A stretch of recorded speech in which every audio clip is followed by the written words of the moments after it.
Today, RBA in dilemma land as CPI sticks.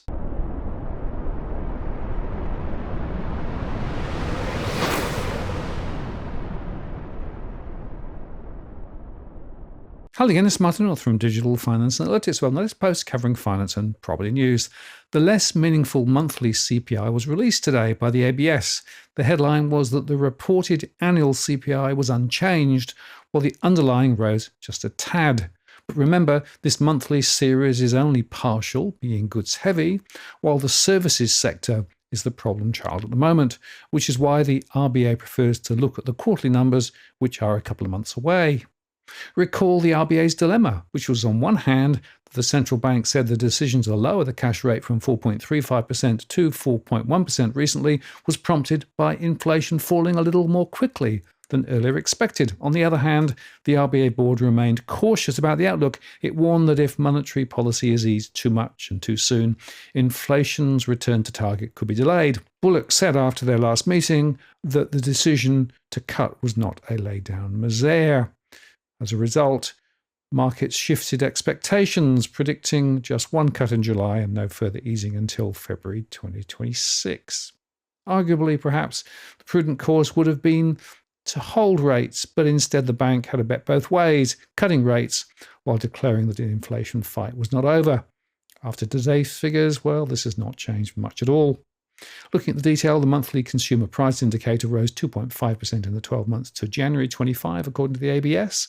The largest contributors to the annual movement were food and non-alcoholic beverages up 3.3%, housing up 2.1%, and alcohol and tobacco up 6.4%. The prices for some items changed significantly, and measuring the underlying inflation, like the annual trimmed mean and the CPI, excluding volatile items and holiday travel, can give more insights into how inflation is trending. The annual trimmed mean inflation, excluding volatile items and holiday travel, was 2.8% in January, slightly up from 2.7% in December. Food and non-alcoholic beverages rose 3.3% in the 12 months to January, up from a rise of 2.7% in December. The increase in annual food inflation was mainly driven by fruit, with prices 12.3% higher compared to 12 months ago. Berry prices remained elevated following poor growing conditions in the middle of 2024, and prices for avocados, mangoes, and citrus fruit have risen recently due to lower supply during the summer growing season. The housing group rose 2.1% in the 12 months to January, up from 1.5% in December. Rents rose 5.8% in the 12 months to January, following a 6.2% rise in December, with easing rental price growth reflecting recent increases in vacancy rates across most capital cities. But of course, we've also got the Commonwealth Rent Assistance Programme supporting new dwelling prices slowed to 2% in the 12 months of January, following a 2.3% rise in the 12 months to December. That was the lowest annual rise in new dwelling prices since June 2021. The slowing in annual new dwelling inflation is due to project home builders offering discounts and promotional offers to entice business, as well as improvements in the supply of materials and labour. Most of the increase in annual inflation for the housing group to January was caused by increases in electricity prices for those Queensland households that had used up the Queensland state government's electricity rebates. Electricity rebates lower the price of electricity for households. The Queensland government introduced a one-off electricity rebate of $1,000 from July 2024. This rebate exceeded the average electricity bill for Queensland households. The impact of the rebate, though, was lower in January than December, as some households had exhausted the full value of the rebate, the ABS said. Compared to 12 months ago, electricity prices were 11.5% lower in January. That's a smaller decrease than the year to December 2024, when it was 17.9%.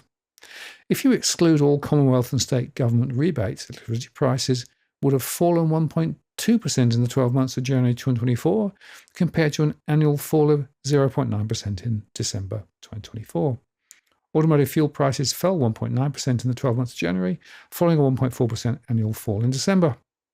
Now, Treasurer Jim Chalmers played down an uptick in the Reserve Bank of Australia's preferred measure of inflation, highlighting both headline and underlying inflation was still inside the bank's target for 2 straight months.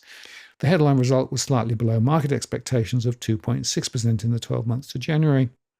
Chalmers lauded the result, saying 2 straight months inside the RBA's target band was evidence the worst of the inflation crisis was over, and suggested the uptick in underlying inflation was a normal movement.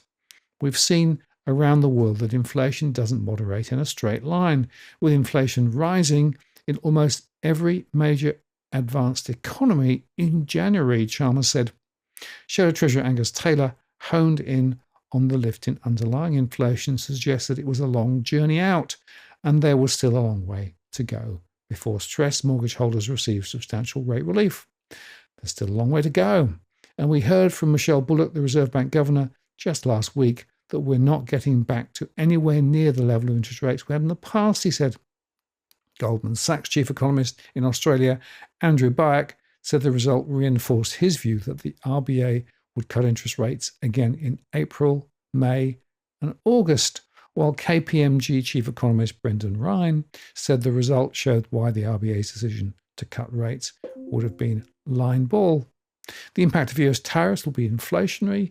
The US Federal Reserve will be more cautious over more cuts, and this will flow through to the global economy and Australian inflation, Ryan said. So the bottom line is nothing here really to change the trajectory. Expect rates to hang around roughly where they are for some time, and we will see more, of course, when the next inflation data comes. I'm Martin North from Digital Finance Analytics. Many thanks for watching, and I'll see you again next time.